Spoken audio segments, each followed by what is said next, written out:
नमस्कार, news room से मैं हूं आपके साथ अली मतार। बुलेटिन की शुरुआत इस वक्त एक बड़ी खबर से करेंगे और बड़ी खबर यह है कि शिक्षा विभाग के डिप्टी डायरेक्टर के यहां इस वक्त ईओयू की छापेमारी चल रही है। आर्थिक अपराध इकाई की छापेमारी चल रही है। शिक्षा विभाग के डिप्टी डायरेक्टर विभा कुमारी के कई ठिकानों पर आर्थिक अपराध इकाई के छापेमारी की गई है।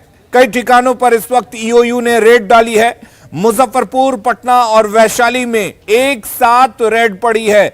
आय से अधिक संपत्ति का यह पूरा मामला है, जिसको लेकर शिक्षा विभाग के डिप्टी डायरेक्टर विभा कुमारी के कई ठिकानों पर इस वक्त रेड चल रही है। आर्थिक अपराध इकाई की टीम पहुंची हुई है। एक साथ मुजफ्फरपुर, पटना और वैशाली के कई ठिकानों पर छापेमारी की जा रही है। पूरा मामला आय से अधिक संपत्ति का बताया जा रहा है।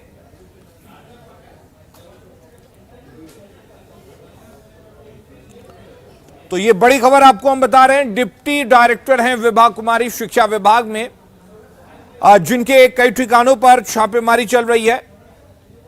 फिलहाल मुजफ्फरपुर, पटना और वैशाली के कई ठिकानों पर एक साथ ईओयू की टीम पहुंचती है और छापेमारी करती है। आर्थिक अपराध इकाई की टीम अवैध संपत्ति अर्जित करने के मामले को लेकर जांच कर रही है। प्रफुल्ल हमारे साथ जुड़े हुए हैं। प्रफुल्ल, क्या कुछ जानकारी है छापेमारी को लेकर? मैं आपको बता दूं कि ये विभा कुमारी हैं, जो शिक्षा विभाग में बताया जा रहा है कि डिप्टी डायरेक्टर के पद पे तैनात है और उनके खिलाफ किसी ने आय से अधिक संपत्ति अर्जित करने की शिकायत जो है वो आर्थिक अपराध में की थी। इसके आधार पर आर्थिक अपराध इकाई की टीम ने एक साथ उनके 3 ठिकानों पर छापेमारी शुरू की है। सुबह करीब 9:30-10 बजे के आसपास टीम पहुंची। उनके पैतृक आवास वैशाली के जतकौली धर्मपुर गांव में है। वहां पहले छापेमारी शुरू होती है। उसके बाद मुजफ्फरपुर में उनका एक पैतृक आवास है, वहां पे भी एक टीम भेजी गई है। वहां भी छापेमारी चल रही है। और एक टीम जो है पटना के सगुना मोड़ में उनका फ्लैट है, लेकिन वो फ्लैट बंद था, तो यहाँ से चाबी लेकर जो है वो भेजा गया है पटना और वहाँ टीम अब जो है वो छापेमारी जाँच करेगी। इसमें एक खास बात यह है कि जो विभा कुमारी है वो खुद यहाँ पे जतकौली जो गांव में स्थित उनका धर्मपुर गांव में स्थित उनका पैतृक आवास वहां पे मौजूद है और अंदर किसी को जाने की इजाजत नहीं है। अंदर बाहर का गेट बंद करके आर्थिक अपराध इकाई की जो टीम है वो गहनता से छानबीन कर रही है और पूरे मामले की जो है वो जांच करने में जुटी हुई है। जी, इस बारे में विभा कुमारी के परिजन या घर पे जो लोग हैं उनकी तरफ से कोई रिएक्शन या आर्थिक अपराध इकाई की टीम की तरफ से कोई रिएक्शन आया? चूंकि गेट बंद करके अंदर जो है वो जांच की कार्रवाई की जा रही है, बाहर किसी को निकलने नहीं दिया गया है। हालांकि गांव में सरगर्मी है और गांव में के बाहर जो है, घर के बाहर जो है वो ग्रामीणों की भीड़ है और ग्रामीण कुछ भी बताने को तैयार नहीं है। लेकिन जब छापेमारी समाप्त होगी उसके बाद ही आर्थिक अपराध इकाई की टीम जो है वो कुछ भी स्पष्ट तौर पर बता पाएगी। फिलहाल जो है वो कागजात और जमीन के कागजात और संपत्ति से जुड़े जितने भी कागजात हैं उसको खंगालने में आर्थिक अपराध की टीम जो है वो जुटी हुई है। अभी तक फिलहाल क्या कुछ मिला है इसके बारे में कोई स्पष्ट जानकारी आर्थिक अपराध की टीम ने अभी तक नहीं दी है। जी, चलिए प्रफुल्ल, आप नजर बनाए रखिए, हम लगातार आपसे जानकारी लेते रहेंगे। फिलहाल के लिए बहुत बहुत शुक्रिया। और अगली खबर का रुख करते हैं। अगली बड़ी खबर समस्तीपुर से है। बिहार में लुटेरे बेखौफ हो चुके हैं और सरेआम लूट की घटना को अंजाम दे रहे हैं। ताजा मामला समस्तीपुर के रोसड़ा से सामने आया है, जहां दुकान बंद कर घर लौट रहे स्वर्ण कारोबारी के साथ अपराधियों ने लूट की बड़ी वारदात को अंजाम दिया है। वहीं लूटपाट का विरोध करने पर अपराधियों ने पिस्टल के बट से मारकर कारोबारी को जख्मी कर दिया और लाखों रुपए के स्वर्ण आभूषण और नकदी लेकर फरार हो गए। जख्मी हालत में कारोबारी को रोसड़ा अनुमंडल अस्पताल में भर्ती कराया गया है। घटना की जानकारी मिलने के बाद रोसड़ा पुलिस अपराधियों को पकड़ने के लिए छापेमारी कर रही है। हालांकि अभी तक पुलिस को इस मामले में कोई भी सफलता हाथ नहीं लगी है।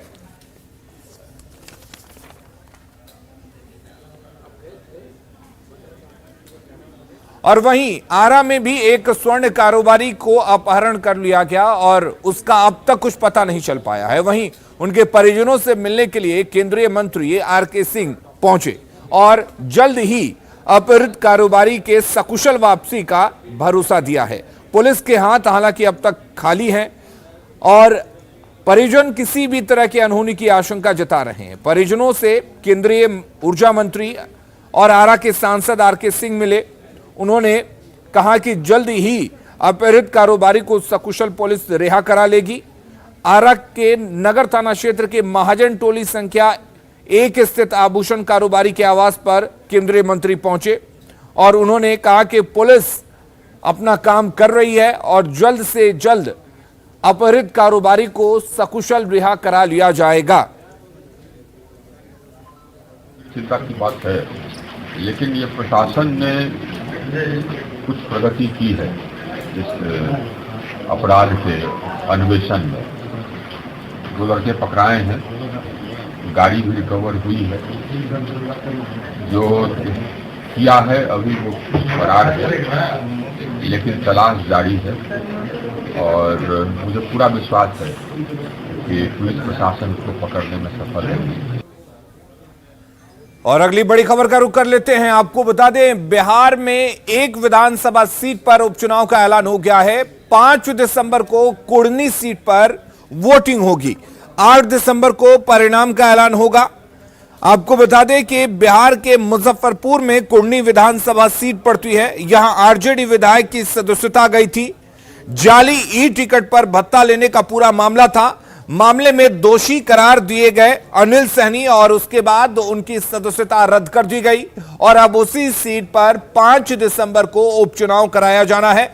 और आपको बता दें, 8 दिसंबर को इस उपचुनाव का परिणाम घोषित होगा।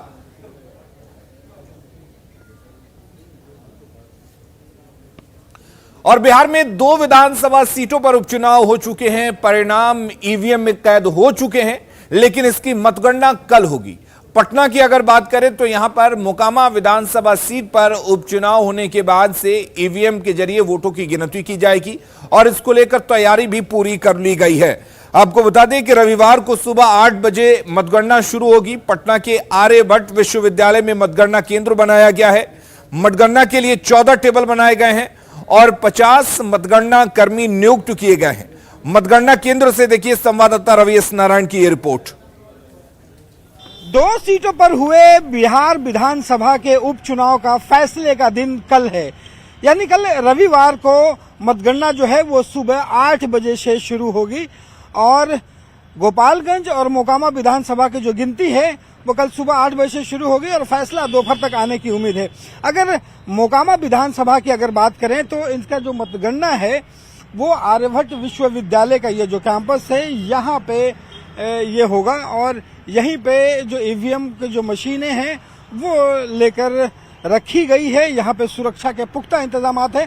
और अगर तैयारियों की बात अगर करें यहाँ पे आर्यभट्ट विश्वविद्यालय में, तो जरा देखिए यहाँ पे कल, आज यहाँ पे सन्नाटा है, लेकिन कल अगर ये जो सुबह से यहाँ पे लोगों की जो भीड़ है वो यहाँ पे रहेगी। माइक जो है वो लगाए गए हैं ताकि बाहर से जो लोग हैं, जो कार्यकर्ता हैं, तमाम लोग वो सुन सके। लेकिन अंदर चल करके हम आपको स्थितियां दिखाते हैं कि यहाँ पे कैसी तैयारी है। अगर यहाँ से आप जैसे ही आप अगर यहाँ पे आएंगे तो आपको यहाँ पे नियंत्रण कक्ष जो है वो बनाए गए हैं, पूछताछ केंद्र जो है वो बनाए गए हैं।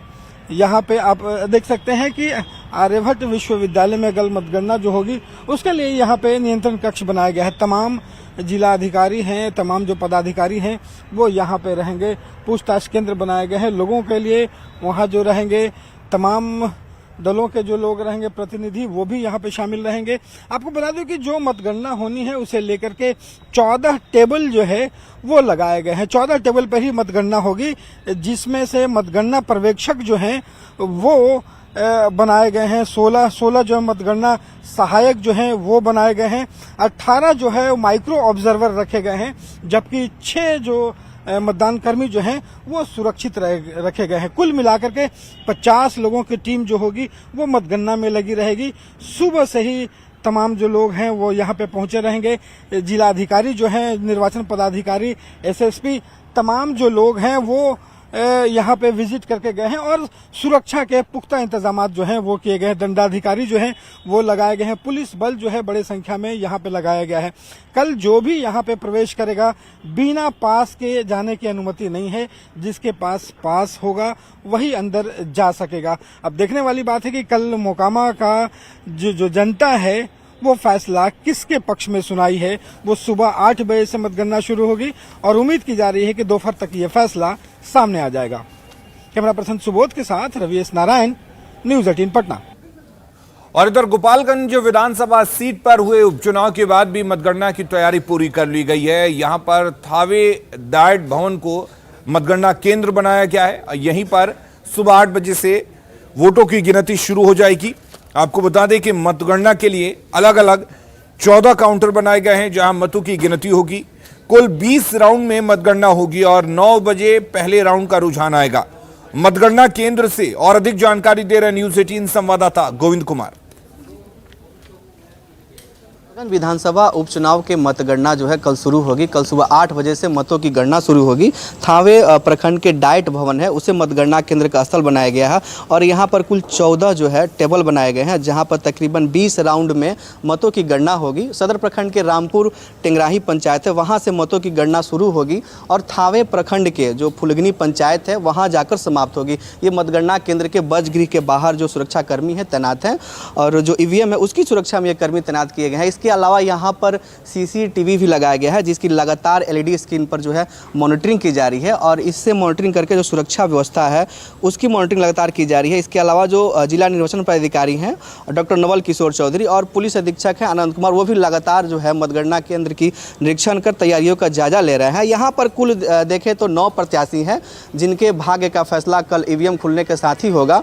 और जो अगर लड़ाई की बात करें तो यहाँ पर भाजपा प्रत्याशी कुसुम देवी हैं और आरजेडी प्रत्याशी मोहन प्रसाद गुप्ता, इन दोनों के बीच कांटे की टक्कर है। लिहाजा कल ईवीएम खुलने के बाद साफ हो जाएगा कि गोपालगंज की जनता ने अपना आशीर्वाद किस प्रत्याशी को दिया है। कई मायनों में ये उपचुनाव बेहद खास माना जा रहा है क्योंकि गोपालगंज जो है वो राजद सुप्रीमो लालू प्रसाद यादव का गृह जिला है। यहाँ डिप्टी सीएम तेजस्वी यादव जो है खुद रैली किए थे। हालांकि इस बार मुख्यमंत्री नीतीश कुमार चुनावी रैली करने नहीं आए लेकिन लोगों की निगाहें जो है पूरे बिहार के लोगों की निगाहें हैं वो गोपालगंज की उपचुनाव की जो रिजल्ट आने वाले हैं उस पर टिकी हुई है। कल सुबह 8 बजे से रुझान आने का सिलसिला शुरू होगा और 9 बजे से पहला जो है रुझान सामने आएगा। इसके बाद साफ हो जाएगा कि गोपालगंज की जनता ने अपना आशीर्वाद किस प्रत्याशी पर दिया है और गोपालगंज के जो विधायक हैं उसका ताज किस प्रत्याशी को मिलेगा। गोविंद कुमार, न्यूज़ 18, गोपालगंज। और बिहार में प्रदूषण कई बार एक बड़ी समस्या बनकर सामने आती है और इसीलिए बिहार में प्रदूषण को लेकर मुख्यमंत्री नीतीश कुमार ने बड़ा बयान दिया है और उन्होंने साफ कहा है कि वो लगातार प्रदूषण को लेकर जानकारी ले रहे हैं।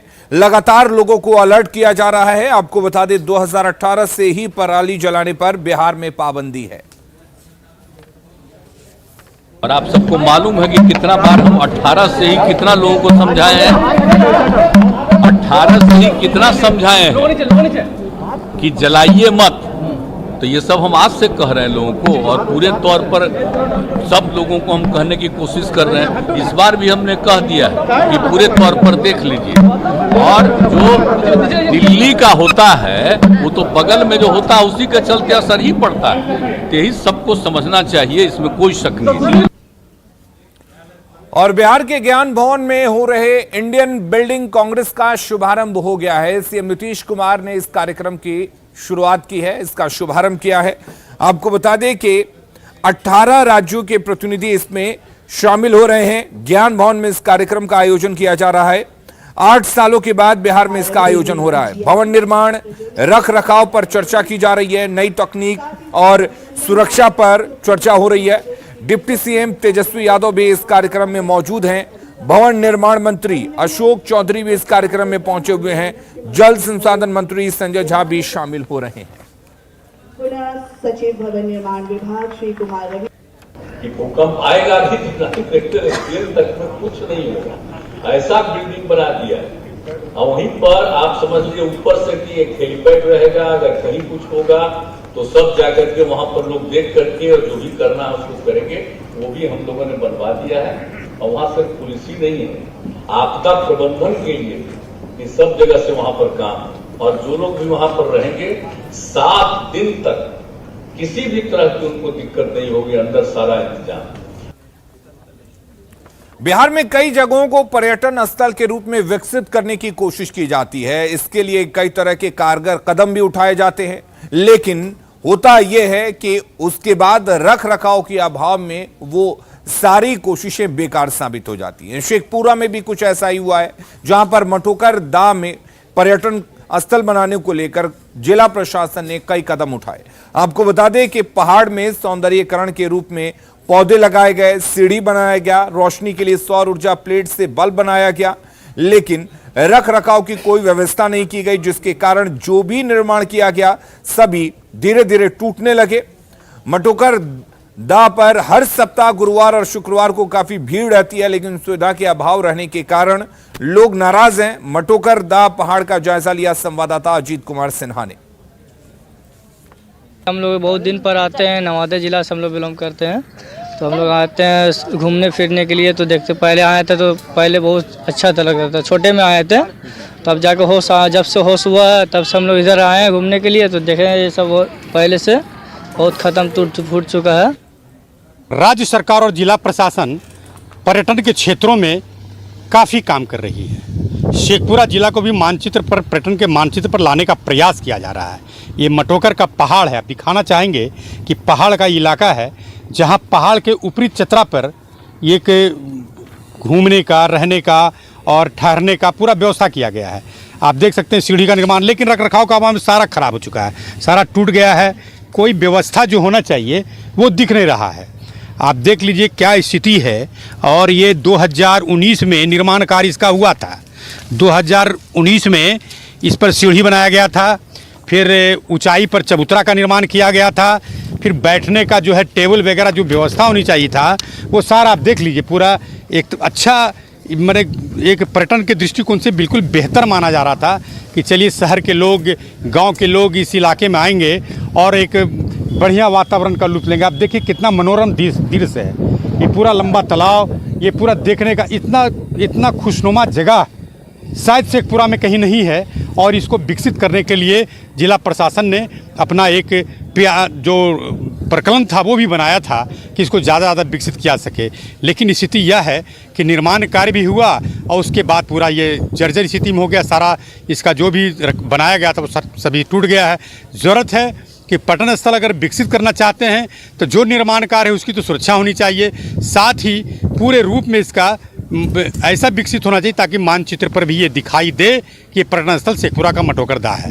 अजीत कुमार सिन्हा, न्यूज़ 18 शेखपुरा।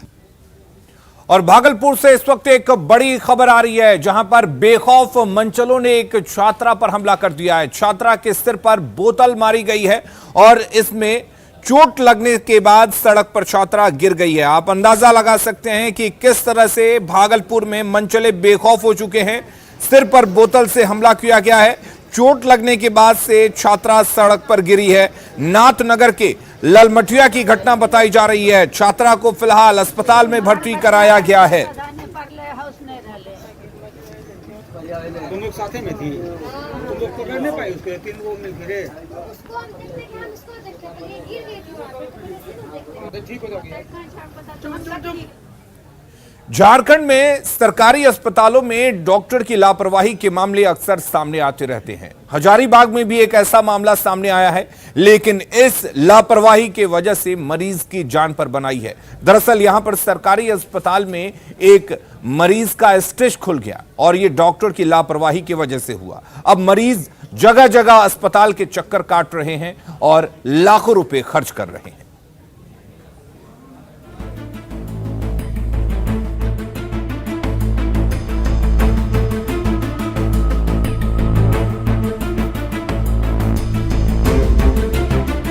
चेहरे पर उदासी और पेट में जख्म लिए ये है हजारीबाग की बेबी कुमारी। हजारीबाग सदर अस्पताल में 22 सितंबर की रात सर्जरी से इनकी डिलीवरी हुई। बच्चा गोद में आते ही सारा दर्द गायब हो गया, पर महज 10 मिनट बाद ही सर्जरी का स्टिच खुल गया और बेबी कुमारी असहनीय दर्द से कराहने लगी। हजारीबाग के सदर अस्पताल से एक और लापरवाही का मामला सामने आता है, जहां प्रसव की सर्जरी होते ही मरीज का 10 मिनट के अंदर जो स्टिचेस है वो टूट जाता है, जिसके बाद से लेकर अब तक मरीज के शरीर में इन्फेक्शन फैल जाता है और मरीज दर अस्पताल में मदद की गुहार लगा रहा होता है। डॉक्टरों की लापरवाही से स्टिच खुलते ही बेबी कुमारी का दर्द बढ़ने लगा। हालत देखकर हजारीबाग सदर अस्पताल के डॉक्टरों ने हाथ खड़े कर दिए, तो पति राहुल राणा दर्द से कराहती पत्नी को लेकर एक अस्पताल से दूसरे अस्पताल के चक्कर लगाते रहे। लाखों रुपए खर्च हो गए, जमीन बेचनी पड़ी, कर्ज में डूब गए। सरकारी अस्पतालों से भरोसा उठ गया तो रांची के निजी अस्पताल में पत्नी को भर्ती कराया, पर अभी भी पत्नी की हालत ठीक नहीं हुई है। मेरा ऑपरेशन सदर अस्पताल में किया गया था, बड़ा ऑपरेशन, जो कि 10 मिनट बाद स्टिच किया गया। स्टिच खुलने के बाद मेरा ऐसा ही हाल है। हम लोग अपना ज़मीन भी गिरवी रख दिए हैं मैडम, और कर्जा कर करके सूद पर पैसा ले लेके अभी तक हम लोग यहाँ तक देखे हैं। स्वास्थ्य मंत्री कह रहे हैं कि मदद पहुंचाएंगे, आप क्या मैसेज देंगे उनको? मैं स्वास्थ्य मंत्री से अनुरोध करता हूं कि हम लोग जैसा गरीब आदमी को ऐसा दोबारा दिक्कत ना हो, और हम यही चीज़ मांग करते हैं स्वास्थ्य मंत्री से कि हमको मुआवजा मिले। इतना खर्चा हो गया है। झारखंड के सरकारी अस्पतालों में पिछले 10 दिन में लापरवाही के ऐसे 3 बड़े मामले सामने आ चुके हैं, जिसमें डॉक्टरों की लापरवाही से मरीजों की जान पर बनाई। पर स्वास्थ्य मंत्री बन्ना गुप्ता हालात सुधारने की बजाय दावे कर रहे हैं। के लिए नहीं है, हमारा पहला धर्म दायित्व है कि हम हमारे मरीजों को बेहतर इलाज करें, और यदि किसी ने लापरवाही की है और ऐसी कोई घटना हुई है और आपके माध्यम से हमारे संज्ञान में है, तो हम उसको जांच करवा के उस पर यथासंभव जो उचित कार्रवाई होगी वो भी करेंगे, और सुधार कैसे होगा उस पर भी आगे बढ़ेंगे। झारखंड की जनता की गाढ़ी कमाई से मोटी सैलरी लेने वाले सरकारी डॉक्टरों की लापरवाही का खामियाजा आखिर कब तक झारखंड की गरीब जनता को भुगतना पड़ेगा? एक पर एक लापरवाही सामने आ रही है, जिसके वजह से मरीज के साथ साथ उनके परिजन को भी भुगतान करना पड़ रहा है। और सीधा ऐसे परिजनों ने स्वास्थ्य मंत्री को मैसेज दे दिया है कि अगर जो डॉक्टर लापरवाही करते हैं वही इसका भुगतान करें, उनको दंड दिया जाए, तो वो बहुत उनके मरीजों के हित में काम आ सकता है। रूपाली त्रिपाठी, न्यूज़ 18, रांची। क्रिकेटर विराट कोहली के हमशक्ल बिहार में हैं, और इस हमशक्ल को देखकर यकीन मानिए आप चौंक जाएंगे। और इस हमशक्ल ने ओरिजिनल विराट कोहली को जन्मदिन की बधाई दी है। Hello guys, this your favourite Virat Kohli टॉपलिंगर। जहां एक तरफ वर्ल्ड कप का फीवर चल रहा है और वहीं विराट कोहली का जबरदस्त परफॉर्मेंस, और इस परफॉर्मेंस के बदौलत ही हम लोग पाकिस्तान से वो मैच जीते थे। और मेरी विश है कि इस बार T20 वर्ल्ड कप इंडिया जीते और विराट कोहली ज़बरदस्त परफॉर्म करे और 2-3 सेंचुरी हम लोगों को देखने को मिले।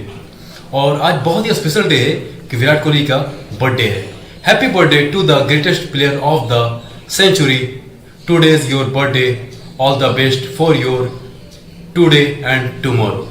Happy birthday to the most professional and stylish cricketer who always feel enthusiasm in the team. Happy birthday Virat Kohli. सर्दी का मौसम शुरू हो चुका है, और इस मौसम का लुत्फ सिर्फ इंसान ही नहीं बल्कि मुर्गे भी उठाने लगे हैं, क्योंकि इस मौसम में मुर्गों की लड़ाई शुरू होती है और इसके लिए तैयारी भी शुरू हो चुकी है। मुर्गे इसके लिए पूरी तरह से तैयार हैं। रांची के धुरवा में मुर्गों की लड़ाई को लेकर तैयारी शुरू की जा चुकी है। इनको ट्रेनिंग दी जा रही है। दरअसल ट्रेनिंग के दौरान मुर्गों की उम्र और स्टेमिना का खास ख्याल रखा जाता है। लड़ाई के दौरान जिस मुर्गे की सांस फूलने लगती है उसे तुरंत लड़ाई से हटा लिया जाता है, क्योंकि उनके जख्मी होने का खतरा बढ़ जाता है। देखिए खूबसूरत मुर्गों की दबंग बनने की ट्रेनिंग। रांची से ज्यादा जानकारी दे रहे हैं न्यूज़ 18 संवाददाता संजय कुमार सिन्हा। गुलाबी ठंड आती है तो गुलाबी ठंड इंसानों को भी अच्छी लगती है और मुर्गों को भी अच्छी लगती है। जी हाँ, रांची के धुरवा के मौसी बाड़ी में देखिए इसी गुलाबी ठंड में लड़ाके मुर्गों को तैयार किया जाता है लड़ने के लिए। क्योंकि मुर्गे आमतौर पर धूप में निकलना पसंद नहीं करते, लेकिन जैसे ही ठंड आती है, शुरुआती ठंड, तो मुर्गे जब धूप में निकलते हैं तो इसी गुलाबी ठंड में लड़ाके मुर्गों को लड़ने के लिए तैयार किया जाता है, ताकि ये मुर्गे जो हैं, आप देख रहे हैं कि ये मुर्गे जो हैं, ये किस प्रजाति का मुर्गा है भाई? कड़कनाथ। जी देहाती है। तो आपने 2 मुर्गे टेंड किए अभी क्या? हाँ। एक बार लड़ा के दिखाइए दोनों मुर्गे किस तरह टेंड हुए, जरा दिखाइए एक बार। तो देख रहे हैं कि ये इन मुर्गों को बाकायदा टेंड। और न्यूज रूम से खबरों में फिलहाल के लिए इतना ही, लेकिन बाकी खबरें लगातार जारी है। आप बने रहिए न्यूज़ 18 बिहार झारखंड के साथ।